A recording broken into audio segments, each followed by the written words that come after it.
কৌশিক একের পর এক গোল্ডেন ডিস্ক আছে, অপূর্ব। সৌরসেনীর নাকের সামনে দিয়ে বল গেল। হ্যাঁ, 2-2।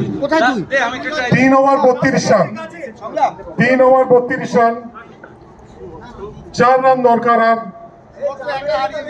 গো হারান হারা যেটাকে বলে, সত্যি বলে সত্যি কিনা আর খেলা হবে না, সত্যি বলে সত্যি কিছু নেই কাস্টকে, সত্যি বলে সত্যি কিছু নেই কাস্ট 11 কে, কাস্ট 11 কে একদম they have been cast in the ocean, সমুদ্রে ফেলে দেওয়া হয়েছে তাদের।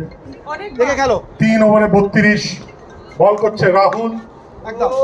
এইবার হঠাৎ করে সংযম দেখালেন, সংযম দেখালেন সংলাপ। এইবার সংলাপ অপমান করছে ফিল্ডিং সাইডকে, বলছে আমরা একটু একটু করেছি। অপূর্ব শট এবং বল আটকে দিয়েছে, ও 4 হয়ে গেছে।